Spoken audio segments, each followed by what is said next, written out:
On the night of 16th November 1941, 5 Bristol Bombay transport aircraft of No. 216 Squadron crossed the North African coast heading west, carrying somewhere between 55 and 65 men.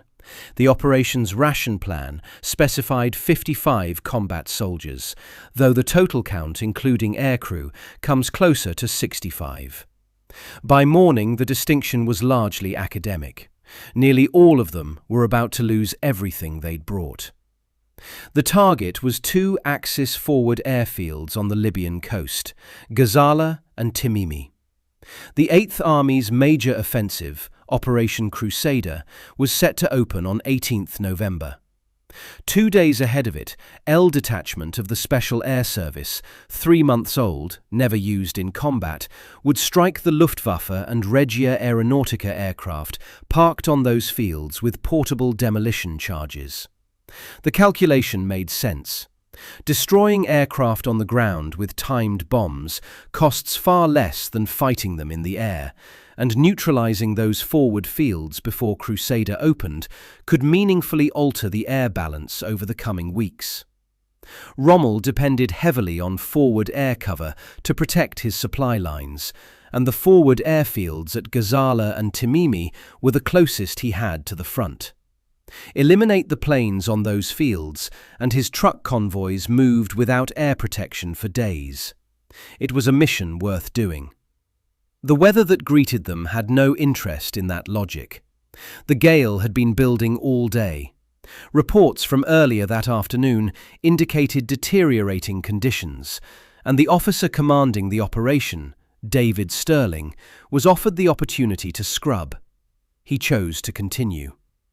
By the time the Bombays reached the drop zones between 22:30 and 2300 hours, gale force winds were driving horizontal rain across the desert. 1 aircraft was shot down by Axis fighters before anyone reached the ground. 15 soldiers and crew killed before the operation began. The other 4 aircraft continued into the storm. Private Reg Bennett, one of the Timimi party, kept written notes that survived the war and the prisoner exchanges that followed. He later gave a formal statement that reads with the flat, exhausted precision of a man describing something he still can't quite believe happened. "On hitting the ground, I immediately found myself being dragged by the wind," he wrote. "I couldn't stop myself, but made desperate efforts to release my harness, this being a job for Houdini. I don't know just how far I was dragged, but after being used as a human bulldozer for what seemed an age, a lull in the fury of the gale allowed my chute to collapse." The terrain around Timimi was rough limestone and packed gravel with scattered rock outcroppings. Landing there in darkness, in gale force wind, with a parachute that wouldn't release, meant men were dragged face down across stone until the wind relented or the parachute snagged something. Several were seriously injured before they'd been on the ground 5 minutes. The cold was intense. Bennett noted it specifically, and the temperature in the Libyan desert in November drops sharply after dark. They jumped into a warm aircraft and landed in something approaching a tempest. Bennett wrote, "Purely by instinct and training, I managed to get out of my harness and roll up the chute and bury it, a job which should have been done with the utmost quietness, but owing to the ground in the vicinity being very hard indeed, I made enough noise with my entrenching tool to awaken the whole of the Africa Corps." He found another man, Seekings, within minutes. They walked in expanding circles looking for the rest of the stick and located 9 of their 12 jumpers. 2 of those 9 were injured on landing. They spent the rest of the night searching for the equipment containers that had been dropped with them. 11 canisters holding Lewis bombs, timer pencils, additional water and food. They found 2. Total recoverable equipment: 2 Tommy guns, 8 bottles of water, 6 blankets. 3 bottles of water went to the injured men. The stick's entire demolition capacity was gone. They set off toward the airfield anyway. Then, before dawn, the rain came again, harder than before. The wadi they'd chosen to lie up in flooded in minutes. Water rose around them in the dark, and they scrambled up the sides, dragging what remained of their kit. By morning, they were soaked through, without charges, without sufficient water, and 2 men down. They had no realistic prospect of an effective attack. They turned for the rendezvous. Every stick from every aircraft had variations of the same account. The unit's own operational record used the passive voice that military documents reserve for disasters. The section became widely dispersed and the demolition materials soaked. That's the institutional version. What it describes is a force shattered across the desert in a nighttime storm, its demolition materials ruined by rain, its men injured on landing, its navigation impossible in featureless dark terrain, and its entire operational concept dependent on conditions that didn't exist. Not one SAS party reached its target intact. Not one enemy aircraft was destroyed. Not one piece of airfield infrastructure was touched. Approximately 22 men made it back. From a force of roughly 65, 2/3 were killed, captured, or never accounted for. 28 taken prisoner, according to one source, 34 listed as killed or captured in another account that uses the 55 operative count rather than the 65 total figure. A classified British file written 2 years later concluded the obvious. Parachute operations in the Western Desert shouldn't be repeated. Changeable weather, featureless terrain that made precise navigation on foot impossible, unacceptable landing casualties in any weather approaching the conditions encountered on 16th November. Operation Squatter was an unmitigated disaster. The man who conceived it was a 26-year-old Scots Guards lieutenant named David Stirling, born 15th November 1915, 6 feet 5 inches tall, recovering from a parachute training accident when he drafted the proposal for L Detachment earlier that year. Multiple accounts describe him approaching General Auchinleck's Cairo headquarters, still on crutches from that injury, talking his way past a sentry and hand-delivering a proposal for a small unit deep penetration raiding force.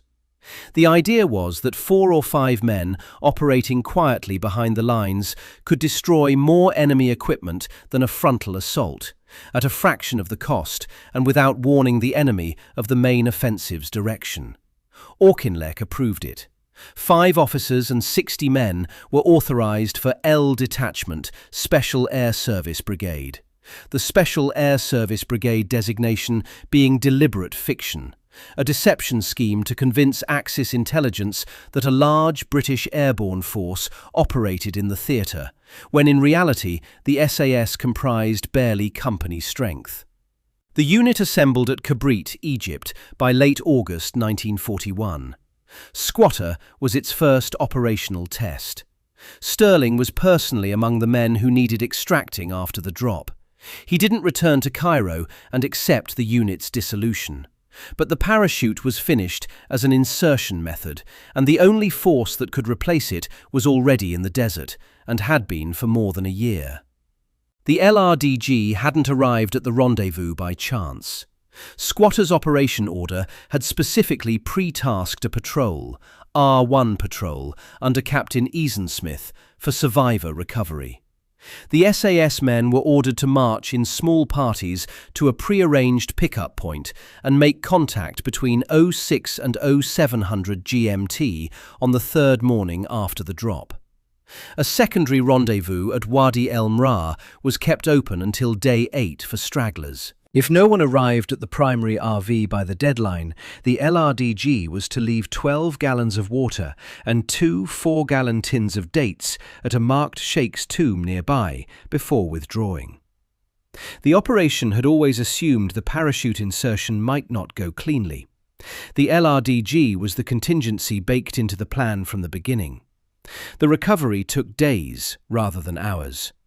Jock Lewis, co-founder of the SAS and inventor of the Lewis bomb demolition charge, which he'd developed specifically for this unit, made contact with Easonsmith's patrol approximately 36 hours after the morning of 18th November. arriving with his section in a state that anyone who'd read Bennett's account would recognise. Paddy Mayne's stick came in next. Survivor count 19. Then Stirling arrived with Sergeant Bob Tate, collected from a separate point. By 21st of November, Eason Smith's men had searched an 8-mile front and found nobody else. The search was closed. The numbers were set. Bennett's account of arriving at the LRDG patrol has one detail that cuts through everything else.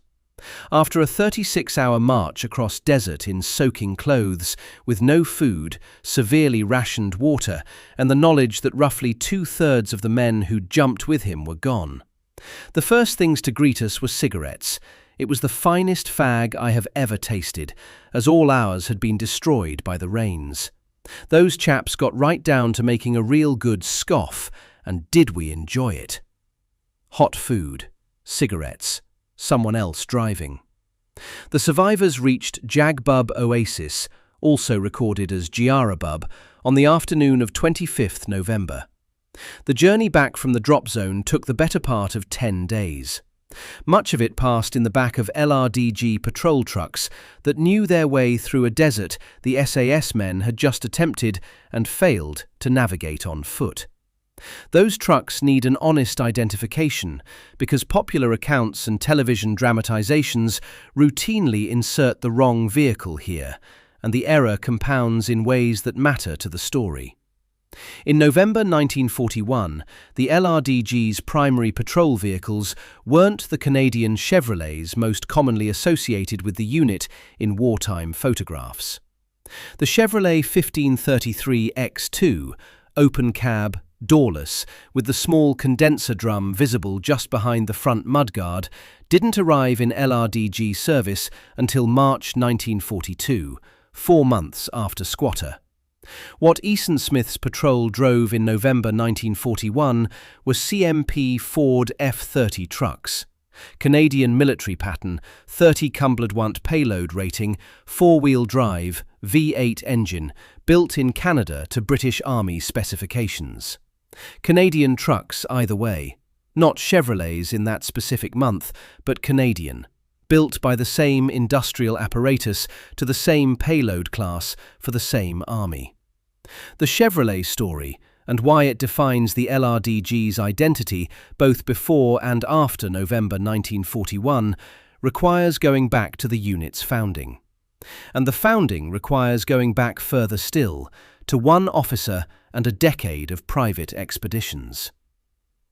On the 23rd of June 1940, Major Ralph Alger Bagnold of the Royal Engineers met General Archibald Wavell in Alexandria. Italy had declared war 13 days earlier. British forces in Egypt had no reliable intelligence on Italian garrison strength in the Libyan interior, no aircraft capable of the round-trip reconnaissance mission, and no maps worth trusting. Official British military cartography of the interior was, across significant areas, essentially blank. The most recent surveys were decades old or based on route reports from travellers who'd taken entirely different paths. Bagnold's diary entry from the 19th of June had read simply, "Put forward Libya." He met Wavell 4 days later and proposed a small, mobile, covert scouting force that would drive into the Libyan interior under Italian noses and bring back intelligence British headquarters desperately needed. Wavell, himself a veteran of desert operations, understood immediately what Bagnold was offering. He approved the concept that day and gave Bagnold approximately 6 weeks to build it. Number 1 Long Range Patrol Unit was formally constituted on the 3rd July 1940, a year and a month before Stirling proposed the SAS, 14 months before Squatter. The first volunteers came from the 2nd New Zealand Division. Bagnold had specifically requested New Zealand farmers and cavalrymen. His reasoning was practical. Men who maintained and repaired machinery in isolated conditions, without institutional support behind them, would adapt to desert vehicle work far faster than soldiers trained for conventional warfare. He believed rural knowledge transferred. By November 1940, the expanded unit had redesignated as the Long Range Desert Group and absorbed British Guards and yeomanry patrols and Southern Rhodesian volunteers. It never exceeded 350 men total. Small, self-contained, and ruthlessly capable. Its primary mission from the start was reconnaissance and intelligence. Deep penetration patrols behind enemy lines, road watching, monitoring Axis logistics on the main coastal highway between Tripoli and Benghazi, the Via Balbia. The taxi function the LRDG later acquired for the SAS wasn't in the original 1940 charter. But the LRDG possessed a desert mobility that the SAS needed and couldn't independently replicate, because that capability had been built by one man over a decade before the war gave it any military purpose at all. Bagnold wasn't merely the unit's founding officer. He was the technical system the unit ran on. His desert expertise traced back to 1926, when he first arrived in Egypt as a royal signals officer and began what would become an obsession with the Libyan interior. He was a trained engineer, and the desert presented itself to him as a series of problems with specific solutions, rather than as an impassable void. The first expedition was reconnaissance. By 1929, he was leading parties into the Great Sand Sea, the largest unbroken sand mass in the world, in modified Ford cars. In 1930, after completing the first motocrossing of the Great Sand Sea and returning to the Nile, Bagnold and his companions, including Guy Prendergast, who would later command the LRDG after Bagnold, and Bill Kennedy Shaw, sat in a Greek cafe in Wadi Halfa and founded the Zazura Club, an informal society of desert explorers pursuing the legend of a lost Libyan oasis. It was a social gesture after a long journey. It was also a register of exactly who, in the early 1930s, understood the Libyan interior firsthand. A further expedition in 1932 accomplished the first recorded east-to-west motorized crossing of the Libyan desert, a traverse through Jebel Uwainat and the Sahara Triangle that European geography had previously considered impassable by vehicle, covering roughly 6,000 expedition miles in Ford Model T and Model A cars. He published Libyan Sands, Travel in a Dead World, in 1935, with route maps he'd drawn at 1 to 1 million scale. When the war started, those expedition maps were the most detailed available British cartography of the Libyan interior. Bagnold's private notebooks filled the blank that official military mapping had left unchanged for decades. At least one account of the situation at Mersa Matruh in 1940 describes the British maps of the Libyan interior as woefully inadequate. One board game enthusiast in a post-war forum summarizing the operational record put it bluntly. Bagnold used 1930s Italian maps and his own notes from the 1920s because British maps were just a huge blank. The expeditions had also forced him to solve specific engineering problems, and each solution, developed at personal risk in civilian conditions where the failure mode was death rather than a tactical setback, became LRDG standard operating procedure. Magnetic compasses failed in vehicles. The iron in the truck's own body deflected the needle, and large deposits of iron-rich desert rock compounded the problem. Bagnold developed a sun compass, a circular instrument mounted on the dashboard, oriented to the sun's bearing rather than to magnetic north, unaffected by vehicle metal, readable continuously as the truck moved without requiring a halt to recalibrate when course changed.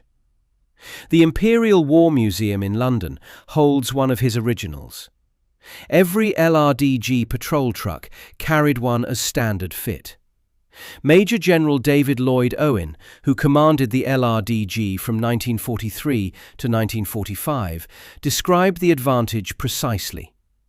A standard sun compass forced the driver to halt and reset every time the course changed, which, in rough dune country, happened constantly. Bagnold's version showed the true bearing of the course being followed at any moment. In terrain where small navigation errors compounded over hundreds of miles, that difference was operational survival. Radiator water was the second critical problem, and Bagnold's solution for it demands a concrete description, because it's the kind of engineering that sounds simple once you understand it, and impossible until you do. A standard vehicle radiator in desert driving builds pressure as coolant heats above 100 degrees Celsius. The overflow valve vents steam, and all the water in that steam through a pipe that dumps it onto the ground beneath the truck. In a temperate climate, this loses a manageable amount of water. In waterless desert, driving in summer heat for 10 or 12 hours, it drains the cooling system to the point of engine seizure. The standard solution was to carry vast quantities of water as resupply, cumbersome, weight expensive, and potentially fatal if the supply ran short. Bagnold's modification was straightforward in principle and required careful fabrication in practice. He rerouted the radiator overflow pipe into a sealed metal can mounted on the vehicle's exterior, positioned where moving air would flow across it while the truck was in motion. Steam from the overheating radiator entered the can and, cooled by the airflow, condensed back into liquid water. When the engine cycled and radiator pressure dropped slightly, the condensed water was drawn back into the cooling system, return by differential pressure rather than powered pumping. Veterans described a field technique for accelerating recovery when the condenser can itself started to overheat. The driver would swerve hard into the wind, directing maximum airflow across the can's exterior surface. In wartime photographs of the Chevrolet 1533 X2, the condenser is clearly visible. A small drum sitting just behind the front mudguard, connected to the radiator by the overflow pipe, perhaps 8 inches in diameter and a foot tall. LRDG vehicles also ran enlarged radiators compared to the factory fit, increasing total coolant volume and providing more heat dissipation surface. The combination, larger radiator, condenser recovery, and the water discipline developed over years of pre-war expeditions enabled patrols to operate 1,500 miles into waterless terrain without external water resupply. A single reference in the sources describes the LRDG making a round trip of 1,500 miles in 19 days through completely featureless terrain. That range was only possible because the vehicles weren't drinking water faster than they could recover it. Reduced pressure wide tyres to float over loose sand rather than dig into it. Steel sand channels, corrugated steel strips carried on the bodywork, driven under a bogged wheel to give traction, for when a truck sank anyway. Rope ladders serving a similar purpose. High-speed dune crossing technique, built on the counterintuitive understanding that momentum, rather than careful navigation, got a vehicle over a dune crest without rolling. All of it had been worked out by Bagnold and his companions as private travellers, published in expedition accounts and the Libyan Sands book, and was waiting as operational doctrine when the war arrived and needed it. The LRDG's original patrol trucks were Canadian-built Chevrolet WB-30WE vehicles. Some sources record them as WA, a closely related variant. Sourced in mid-1940 from Egyptian army stocks and Cairo dealers. Left-hand drive, 216 cubic inch inline-6 engine, 4-speed gearbox, rear-wheel drive. Commercial pattern trucks, not military pattern vehicles, which is a meaningful distinction in this context. The 30WE designation was a payload class, not a gross vehicle weight. CWT stands for hundredweight, a British imperial unit of 112 pounds. 30 hundredweight is 3,360 pounds, approximately 1.5 imperial tons of rated carrying capacity.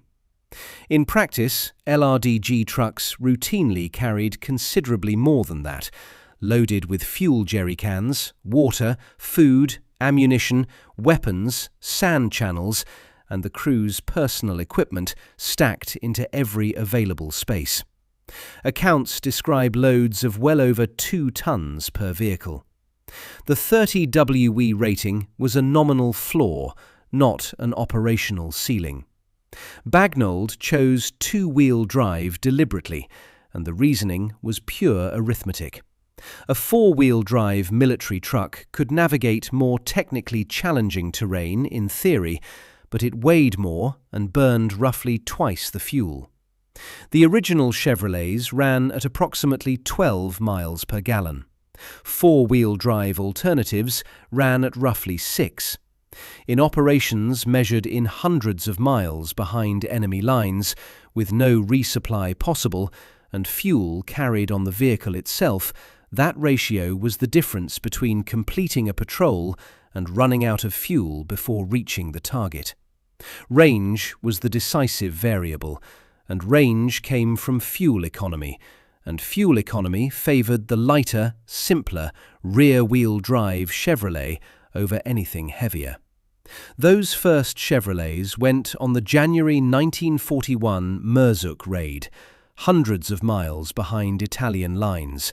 An Italian fort and airstrip attacked, the Free French Colonel d'Ornano killed in the engagement. The patrol trucks came back from Merzuk significantly worn. Months of desert use at high loads across rough terrain had deteriorated them beyond what battlefield repair could address. By March 1941, they were done, and no replacements were available from any supplier. The LRDG transitioned to 70 CMP Ford F-30 trucks, Canadian military pattern, four-wheel drive, same 30 WE nominal payload, but with the V8 flathead engine that consumed roughly double the fuel of the Chevrolet Inline 6. The four-wheel drive was operationally marginally useful and fuel economically destructive. Patrol range contracted. The LRDG's ability to operate deep and stay deep, the entire foundation of Bagnold's concept, was compromised by the transition, and everyone who drove both vehicles understood immediately why. These Ford F-30s were the trucks Eason Smith drove during the squatter extraction in November 1941. Canadian trucks, built to the same payload class as the Chevrolets, made by the same industrial infrastructure in Canada that supplied Commonwealth forces across the theatre. The Canadian Military Pattern Programme, jointly run by Ford and Chevrolet of Canada, building standardised trucks to British Army specifications, was one of the largest manufacturing commitments in the Commonwealth's wartime supply chain. The CMP trucks were, in a practical sense, the vehicle backbone of Commonwealth ground operations in North Africa. The resolution to the Ford problem came in March 1942. 200 specially ordered Canadian Chevrolet 1533 X2 trucks arrived for the LRDG. These were modified conventional pattern vehicles, not CMP military pattern, but commercial Chevrolet 1.5-ton civilian stock, built by General Motors of Canada and adapted for British Army service. Right-hand drive, fitted at the factory, purpose-built cargo body, a reworked front grille with fewer slats for better airflow into the engine bay, strengthened suspension. Wheelbase 134 inches. Engine a 216 or 235 cubic inch inline 6. Tyres 10.50 Pine 20. Payload the familiar 30 cuntwit nominal rating. LRDG workshops in Cairo then applied the unit's own modifications. Windscreens and doors stripped off, enlarged radiators fitted, condenser systems installed, sun compass mounts on the dash, weapon pintles at multiple positions, sand channels bolted along the rear bodywork, wireless compartments built into the bodywork of the radio trucks. The characteristic raised timber sides, greedy boards, added to increase effective cargo volume beyond the factory bed dimensions. The result was a vehicle that looked like something improvised, but operated according to a decade of tested desert engineering principles. Stripped, open, loaded far beyond its rating, navigating by sun compass across terrain that had no roads and often no features.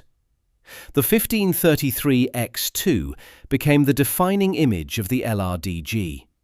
It's in the Wartime Imperial War Museum photographs.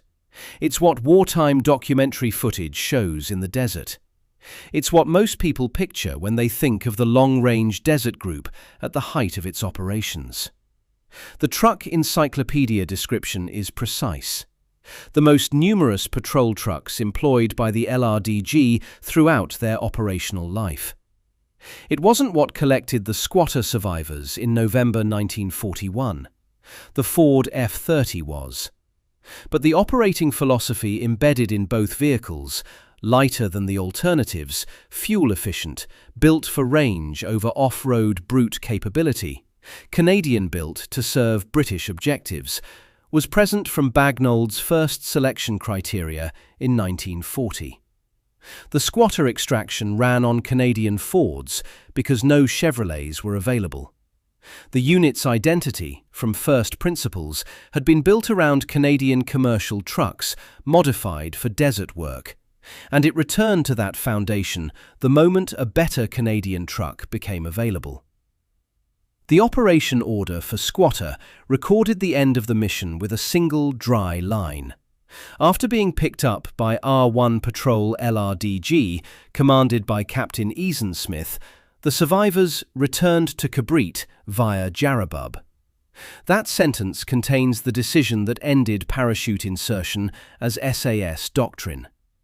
The specific reasoning Sterling articulated in the weeks afterward, that the LRDG could deliver his men closer to their targets, more accurately and with far higher survival probability than any parachute drop could manage, survives in post-war accounts of his thinking in late November and December 1941.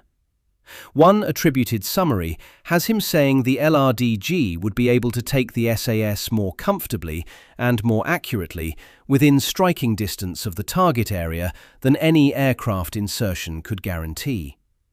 The sources don't place that formulation at a specific moment during the extraction drive itself. What the record provides is the sequence of decisions that followed, and those decisions are unambiguous. Instead of returning directly to Kabrit after Squatter, Sterling positioned the 22 survivors at Jalo Oasis, roughly 150 miles south of Benghazi, and began organizing follow-on raids. He did this without reporting back through official channels, apparently reasoning that the unit's continued existence depended on producing results before headquarters had time to draw conclusions from Squatter's failure alone. LRDG trucks carried the SAS men to Jalo. LRDG trucks carried them to their targets. In mid-December 1941, Paddy Mayne led his party to Tammet Airfield via LRDG transport and destroyed aircraft parked on the field. One account notes he ran out of Lewis bombs before he ran out of aircraft and reportedly pulled an instrument panel from a cockpit with his hands. On the same night, Sergeant Fraser and 3 SAS troopers were delivered by LRDG to Agadabia Airfield and destroyed more. On Christmas Eve, Jock Lewis, the man who'd invented the bombs being used, struck at Nophilia. Mayne returned to Tammet for another pass. The month of December 1941 produced approximately 61 confirmed aircraft destroyed. The entire month's success, conducted by SAS raiders, delivered on foot to their targets by LRDG trucks. Sterling reportedly credited these December operations with 99 Axis aircraft destroyed by the end of the month across all raids. The operational method was fully formed.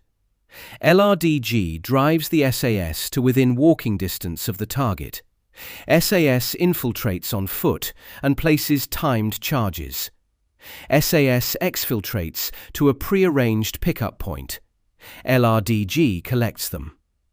Not one parachute was involved. Those December results became the operational proof that preserved the SAS as an organization. Squatter had nearly ended the unit before it had a single verified success.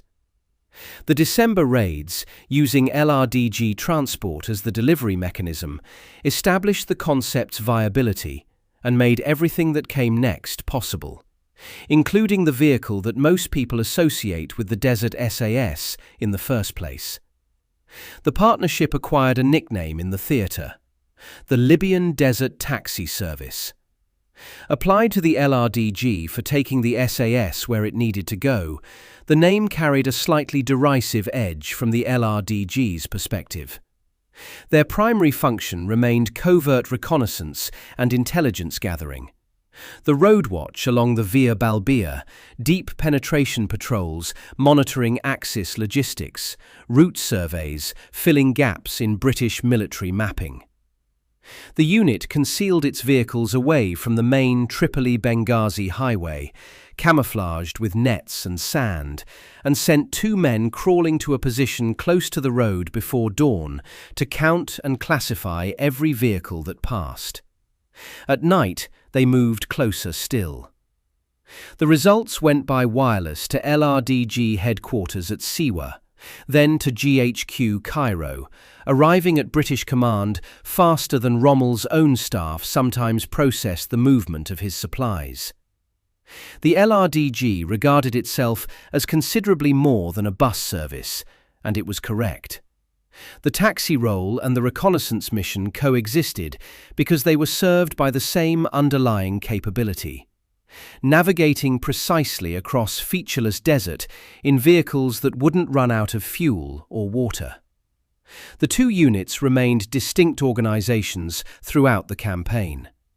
The LRDG was constituted in July 1940, commanded first by Bagnold, then by Prendergast from August 1941, and was tasked primarily with reconnaissance under Middle East Command. The SAS was constituted in August 1941, commanded by Sterling, and was tasked with raiding. Different founding dates, different commanders, different primary missions, different vehicles, different operational cultures. They cooperated out of necessity and complementarity, not because one was a sub-unit of the other. Around June 1942, 7 months after Squatter, a consignment of Willys MB Jeeps arrived in North Africa for the SAS. American-built, manufactured by Willys Overland in Toledo, Ohio, supplied under Lend-Lease. Quarter-ton class, considerably smaller and lighter than the 30-Quaut patrol trucks the LRDG ran. The Willys MB was an agile, short-wheelbase, 4-wheel drive reconnaissance vehicle designed for a completely different purpose than the long-range desert transport role. In SAS hands, it became something else entirely. They stripped the factory fittings, mounted twin Vickers K aircraft guns on pintles, added Browning 50 caliber configurations on some vehicles, loaded every remaining cubic inch with extra ammunition, fuel jerry cans, and rations, and drove them directly onto Axis airfields at night at speed. The Vickers K was an aircraft observation gun adapted for vehicle use, capable of 950 to 1,200 rounds per minute, high enough to saturate a line of parked aircraft in seconds. The first large-scale SAS jeep raid came in late July 1942 at Sidi Hanish. 18 jeeps driving in 2 columns through a German airfield in the dark, with every weapon firing. Approximately 37 aircraft reportedly destroyed in a single pass. The armed Willys MB became the image most people carry of the SAS in the North African desert, and it deserves its place in the account. The jeep raids from the summer of 1942 onward were real, they were effective, and they represented a genuine tactical evolution. The delivery by truck and infiltration on foot method replaced by direct assault from the vehicle itself. The Willys arrived 7 months after Squatter. The doctrine that made the jeep raids possible, ground insertion, LRDG-guided penetration, raids conducted against targets in the Axis rear, had already been proven before the jeep existed in SAS hands. Sterling didn't develop the method from a dashboard. He watched it work from the back of an LRDG truck during 10 days of recovery travel in late November 1941, and then immediately applied it for the next 7 months before the jeep appeared. The vehicle was the evolutionary conclusion of a method already tested and working without it. There's a visual dimension to this that distorts the popular picture, and it's worth naming directly. Television productions depicting WWAD-2 Desert Special Forces have routinely used Land Rovers, because the SAS drove Land Rovers when those productions were being made. The Land Rover Series 1 launched in 1948, 3 years after the war ended. Any scene set in 1941 or 1942 featuring a Land Rover is anachronistic by, at minimum, 3 years. The post-war SAS adopted the Land Rover and drove variants of it for decades, including the famous Pink Panther long-range vehicles, painted in a pinkish desert scheme and operated in Aden, Oman, and subsequent campaigns. Those are real vehicles with a real history, entirely separate from the WWAD-2 North African campaign. There's a related confusion around colour. LRDG vehicles in certain periods were painted in a pinkish camouflage scheme. Period photographs confirm this for some 1533x2 trucks in the 1942-43 period, a result of mixing standard desert yellow with grey pigment that produced a colour veterans described as matching the pinkish limestone dust of the desert floor at certain times of day. Pink LRDG trucks are historically documented. The vehicles are documented. Confusing the WWAD-2 LRDG pink with the post-war SAS Pink Panther produces a scrambled image of when each vehicle existed and who drove it. The correct visual reference for the WWAD-2 LRDG is a large, open-cab, Canadian-built 30-counterwatt truck, stripped of its doors and windscreen, sand channels mounted along the rear bodywork, a sun compass on the dashboard, the small condenser drum visible behind the front mudguard, loaded with jerry cans and weapons well beyond its nominal rating. Navigating without reliable maps through terrain the crew understood better than most armies in the theatre. The correct visual reference for the WWAD-2 SAS from late 1941 through early 1942 is those same trucks. LRDG vehicles, carrying SAS raiders to dropping-off points near their targets and waiting in the desert to collect them on the way back. The correct visual reference for the WWAD-2 SAS from June 1942 onward is the stripped and armed Willys MB, an American vehicle from Toledo, Ohio, that arrived via Lend-Lease and was adapted by British soldiers into something for which no factory specification existed. Both of those images are real. Both belong in the sequence. Neither replaces the other. The sequence, properly ordered. A year and a month before the SAS existed, Ralph Bagnold persuaded Wavell to let him take the desert knowledge he'd accumulated over a decade of private expeditions and build a covert reconnaissance unit around it. His founding material wasn't a military doctrine manual. It was maps he'd drawn himself, techniques he'd worked out by failing repeatedly in conditions that didn't forgive failure, and engineering modifications he'd developed because a dead radiator in the Libyan interior in 1930 killed people just as dead as an enemy patrol. Canadian trucks, Chevrolet WBs first, Ford F-30 CMPs when those wore out, Chevrolet 1533 X2s from March 1942 onward, carried that unit into and out of the Libyan interior for the entire North African campaign. On the night of 16th of November 1941, the SAS's first and only parachute insertion ended with roughly two-thirds of the force lost and 0 aircraft destroyed. R1 Patrol LRDG under Captain Easonsmith collected the survivors over several days beginning 18th of November and delivered them to Jagbub Oasis on 25th of November. That extraction was planned in advance. It was in the operation order, but it worked because the LRDG possessed the desert mobility to find a small, scattered group in a very large and featureless desert and bring them home.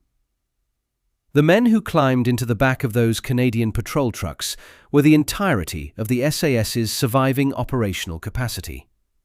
Without the LRDG recovery, there is no SAS second act. Stirling drew the conclusion the evidence demanded. December 1941 was the proof.